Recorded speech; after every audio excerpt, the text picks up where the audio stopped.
Video like जरूर कर लीजिए और ऐसे वीडियो लगातार फ्री में पाने के लिए चैनल को तुरंत सब्सक्राइब कर लीजिए और बेल आइकन को जरूर टैप कर लीजिए ताकि आगे भी सारे वीडियो आपको मिलते रहे। यूट्यूब में फॉलो करते हैं तो प्लीज ये वाला फ्री टेलीग्राम चैनल जरूर ज्वाइन कर लीजिएगा। सारे नोटिफिकेशन सारे अपडेट यहीं पे आते हैं, ध्यान रखिए।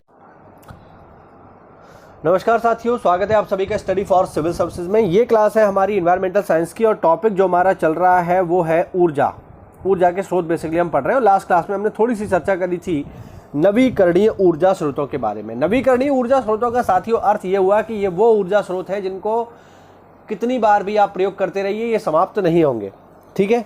और फिर हमने देखा कि ऊर्जा के स्रोतों को दो हिस्सों में विभाजित किया जा सकता है, पहले हैं परंपरागत और दूसरे हैं गैर परंपरागत, ठीक है। इनको हमने सारे को जो है देख लिया था, पढ़ लिया था, अभी आगे बढ़ेंगे। देखिए जरा, अधिकांश अनवीकरणीय ऊर्जा स्रोत प्रत्यक्ष या अप्रत्यक्ष रूप से सूर्य या सौर ऊर्जा से जुड़े होते हैं, ये बात ध्यान रखना। नवीकरणीय ऊर्जा स्रोत या गैर परंपरागत ऊर्जा स्रोतों में सूर्य का प्रकाश, पवन, जल, बायोमास का मतलब होता है जलाने वाली लकड़ी, पशुओं के अवशिष्ट जैसे गोबर वगैरह, इसका भी लोग यूज कर लेते हैं, जैविक कचरा इत्यादि। सूर्य से मिलने वाली ऊर्जा सोलर एनर्जी कहलाती है, सौर ऊर्जा कहलाती है। पानी से पैदा की गई ऊर्जा को जल ऊर्जा कहते हैं, हाइड्रो एनर्जी कहते हैं। एवं भूमिगत गर्म तथा सूखे पत्थर, मैग्मा, गर्म पानी के झरनों, प्राकृतिक गीजर से उत्पन्न ऊर्जा को भूतापीय ऊर्जा या जियोथर्मल एनर्जी कहा जाता है। ज्वारी ऊर्जा हमें कहाँ से मिलती है? ज्वारी ऊर्जा हमें मिलती है समुद्र तथा महासागरों में उठने वाली लहरों से। अब देखो, नवीकरणीय ऊर्जा स्रोतों की अगर हम बात करें तो जैसा कि मैंने आपको पहले बताया, ये अक्षय ऊर्जा स्रोत हैं जो कभी भी समाप्त नहीं होंगे।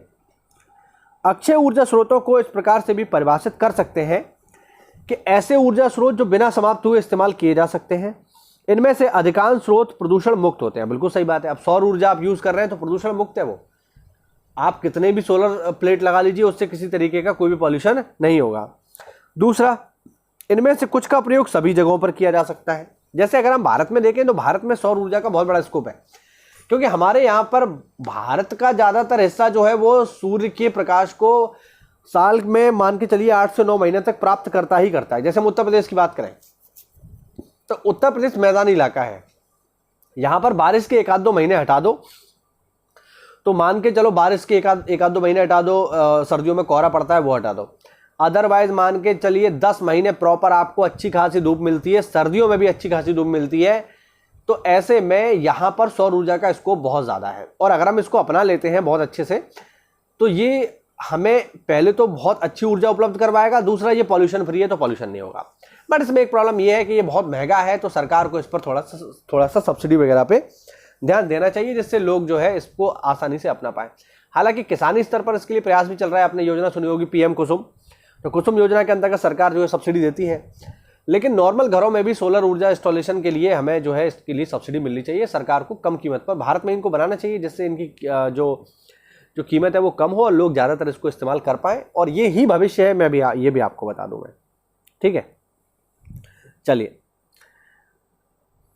अब देखिए, अब कुछ ऊर्जा के स्रोत यहाँ पे दिए हुए हैं, जैसे सौर ऊर्जा, बहता हुआ पानी, हाइड्रोजन और भूतापीय ऊर्जा, ये सब है। अब आगे बात करते हैं बायोमास की। बायोमास क्या है? बायोमास ऊर्जा मानव द्वारा इस्तेमाल किए जाने वाला प्राचीनतम ईंधन है। बायोमास का मतलब हो गया लकड़ी है ना, उपले हैं, जिसे हमारी ब्रजभाषा में कंडा बोलते हैं। हमारे पूर्वज लकड़ियों को जलाकर गुफाओं को गर्म रखते थे। बायोमास एक नवीकरणीय ऊर्जा स्रोत है जो वनस्पति तथा पशुओं के अवशिष्ट से बनता है। बायोमास से ऊर्जा उत्सर्जन प्रकाश संश्लेषण के दौरान बने जैविक परमाणुओं के रासायनिक बंधों के टूटने या जलने से होता है। इस प्रकार बायोमास सौर ऊर्जा के अप्रत्यक्ष रूप को दर्शाता है। अब जैसे उपला है, कंडा है, लकड़ी है, ये सब सौर ऊर्जा से तो चल रहे हैं। भाई पेड़ में क्या हो रहा है? फोटोसिंथेसिस हो रही है, और फोटोसिंथेसिस किसकी वजह से हो रही है? सौर ऊर्जा की वजह से हो रही है। तो इनमें कहीं ना कहीं सूर्य की ही ऊर्जा मौजूद है। बायोमास ईंधनों का प्रयोग प्रत्यक्ष रूप से होता है अथवा उन्हें और भी सरल रूप में बदलकर तब इस्तेमाल किया जा सकता है। यानी ये बहुत पुराने समय से चला आ रहा है और लंबे समय तक यूज होगा। दूसरा, नवीकरणीय तो कभी खत्म भी नहीं होगा, ना ही पेड़ पौधे कभी खत्म होंगे, ना ही गाय और भैंस गोबर करना बंद करेंगी, तो ये आपको मिलता रहेगा। बायोमास विभिन्न स्रोतों द्वारा पाया जाता है, जिसमें लकड़ी या लकड़ी उद्योग के सह उत्पाद, कृषि की फसलें एवं उनके सह उत्पाद, वनों से प्राप्त होने वाला कच्चा माल, घरेलू कचरे का एक बड़ा हिस्सा, लकड़ियां आदि इसमें शामिल होते हैं। बायोमास का प्रयोग गैसीय ईंधन बनाने के लिए किया जा सकता है। इस प्रक्रिया को गैसिफिकेशन कहते हैं। आसवन द्वारा बायोमास को अल्कोहल में परिवर्तित किया जा सकता है, जिसे तरल बायो ईंधन कहा जाता है। ठीक है साथियों, तो ये हुआ आज का हमारा छोटा सा वीडियो जिसमें हमने बात करी बायोमास के बारे में। ठीक है, अगला जो हमारा टॉपिक होगा वो होगा सौर ऊर्जा, और अगले टॉपिक में हम सौर ऊर्जा के बारे में बात करेंगे। देखिए, छोटे छोटे वीडियोस बनाने का मतलब ये है ताकि आप बिना बोर हुए इनको आसानी से देख पाएँ, और छोटे छोटे वीडियोस बना करके हम ये पूरा का पूरा टॉपिक कवर आसानी से कर लेंगे।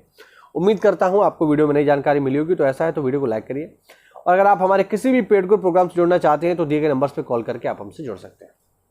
मिलते हैं अगली क्लास में, तब तक के लिए जय हिंद, जय भारत, वंदे मातरम।